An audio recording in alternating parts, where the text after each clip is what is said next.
Hallelujah. परमेश्वराच्या नावाला धन्यवाद असो.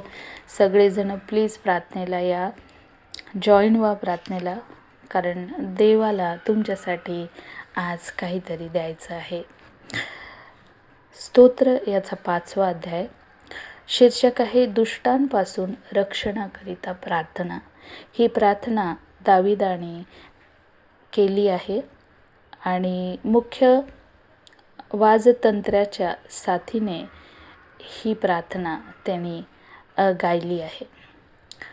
प्रार्थना गाणं किती छान आहे. आपण गात गात प्रार्थना केली तर किती छान आहे. हे प्रॅक्टिस करून बघा, तुम्हाला निश्चितच येईल ते.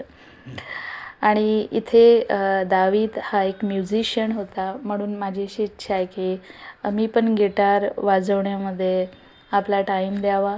कारण प्रत्येक व्यक्तीला एक तरी वाद्य वाजवता आलं पाहिजे. एक तरी वाद्य तुम्हाला वाजवता आलं पाहिजे. म्हणून आजच तुम्ही एनरोल करा. जिथे कुठे तुम्हाला म्युझिकचं शिक्षण मिळत असेल, एनरोल करा. ते 5-10 हजार तुमचे गेले वन टाईमचे चालेल, पण तुम्हाला एक स्किल देऊन जाईल. आणि वाद्य वाजवा, दाविदासारखं गीत गा, प्रार्थना करा. तर आजची प्रार्थना आहे रक्षणासाठी. इव्हन स्वर्गातल्या एंजल्सला रक्षणाची गरज आहे, दुष्ट एंजल्सपासनं. आमेन. रक्षणासाठी प्रार्थना करा.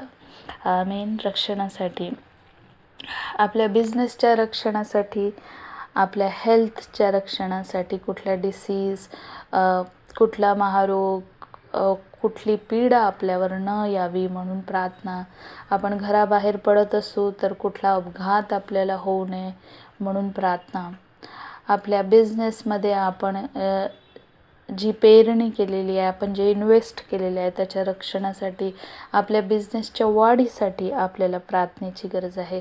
आपल्या आईवडिलांच्या मालमत्तेची, आपल्या वारसाच्या हक्काच्या रक्षणासाठी, आपल्या वडिलांच्या घराच्या रक्षणासाठी आपल्याला प्रार्थना करायची आहे. कारण कोल्हे बाहेर ओरडत आहे तुमचं हिरावून घेण्यासाठी. म्हणून रक्षणासाठी प्रार्थना करा. स्वतःला वीक समजू नका. देव तुमच्याबरोबर आहे. आमेन. हालेलुया. देव तुमच्याबरोबर आहे. मी जेव्हा एका शाळेमध्ये शिकायला होती, तिथे मला एका मुख्याध्यापकाने खूप त्रास दिला. खूप वाईट रीतीने ते माझ्याशी वागत असे. त्यांचं बोलणं खूप वाईट होतं आणि असं वाटायचं की यांच्या शाळेतून मी कधी बाहेर पडते. पण घरची परिस्थिती बिकट असल्यामुळे मला त्या गरीब शाळेमध्ये शिकावं लागलं. माझी खूप इच्छा होती की मी एका श्रीमंत शाळेमध्ये शिकावं, पण प्रभूला ते मान्य होतं. पण परिस्थितीमुळे स्ट्रगल्स जीवनामध्ये आले होते. आणि तो मुख्याध्यापक खूप वाईट रीतीचा बोलायचा, अपमानित करायचा आणि काही मुलींबरोबर तो फ्लर्ट करायचा. आणि मी देवाजवळ प्रार्थना केली की प्रभू, याला तू धडा शिकव. 30 वर्ष झाले आता. 2-3 दिवसाआधी न्यूजपेपरमध्ये आलं की त्या मुख्याध्यापकाने एका अल्पवयीन मुलीबरोबर विनयभंग केला आणि त्यामुळे त्याला अटक करण्यात आली. तर देवाच्या राज्यामध्ये काय आहे? न्याय आहे. देवाच्या राज्यामध्ये काय आहे? न्याय आहे. आणि म्हणून दावीद म्हणतो की मी वाट पाहिल, मी प्रार्थना करेल आणि मी वाट पाहिल. देव कधी कधी 30 वर्षानंतर उत्तर देऊ शकतो, 20 वर्षानंतर उत्तर देऊ शकतो, उद्या पण उत्तर देऊ शकतो, आत्ता पण देव उत्तर देऊ शकतो. तर वाट पाहणं सुरू ठेवा.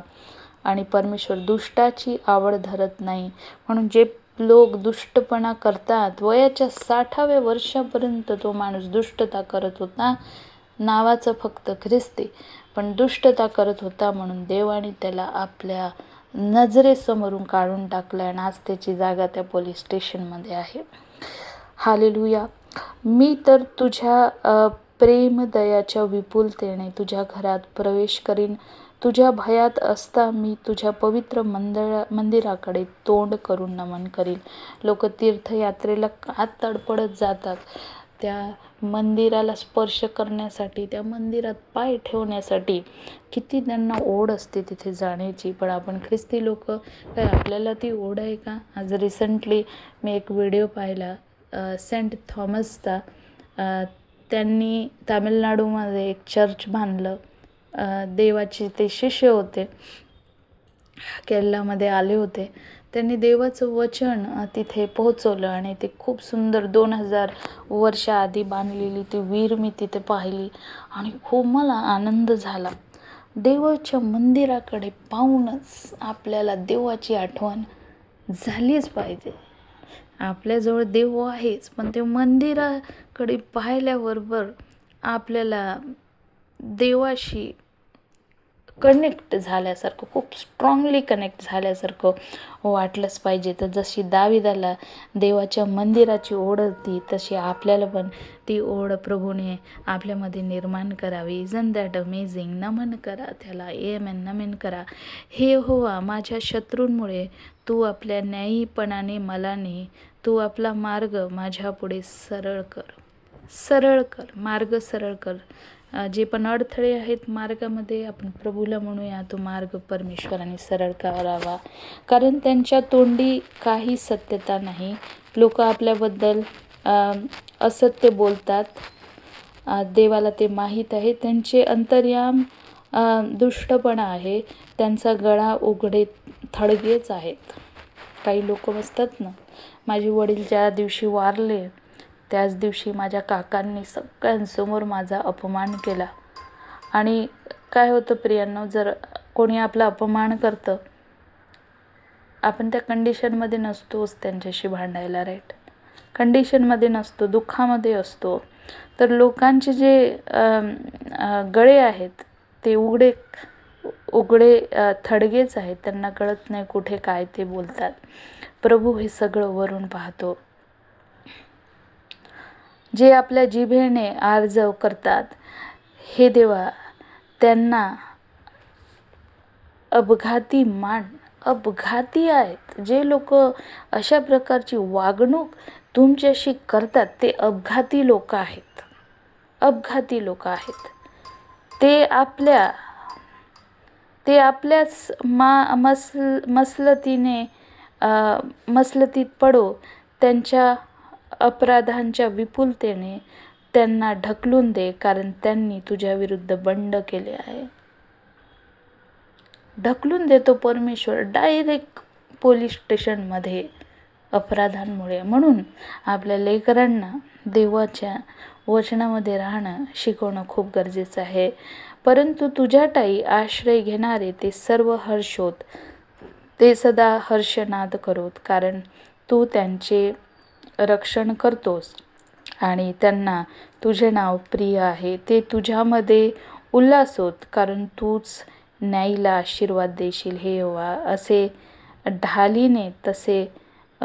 जसे ढालीने तसे प्रसन्नतेने तू त्यांना वेढशील. किती सुंदर हे प्रॉमिस आहे.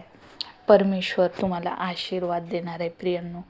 कितीतरी लोकांनी तुमचं वाईट केलं असेल, राईट? तुम्ही जर आपलं आयुष्य तुमच्या समोर उघडून बघताना कितीतरी लोकांनी तुमचा विश्वासघात केला असेल. तुमच्या नातेवाईकांमध्ये लोक तुमचे खरे दुश्मन बनले असतील. पण प्रभूचं एक वचन तुमच्यासाठी आहे की तो तुम्हाला आशीर्वादित देणार आहे. आणि ज्यांनी तुमचं वाईट केलं त्यांची जागा कुठे आहे? पोलीस स्टेशनमध्ये. त्यांची जागा प्रभूसमोर नाही आहे. त्यांना प्रभूसमोरून काढून टाकण्यात येईल. आणि जे प्रभूसमोर काढून टाकल्या जातात त्यांना लाईफ नाही, ते लाईफलेस होतात. कारण जीवन दान हे परमेश्वराकडनं आहे.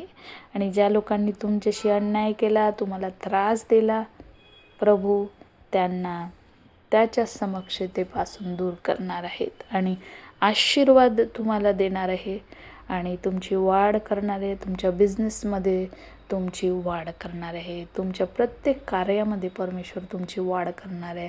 तुमच्या हाताच्या कामाला तो आशीर्वादित करणार आहे. प्रभू तुमच्याबरोबर राहो.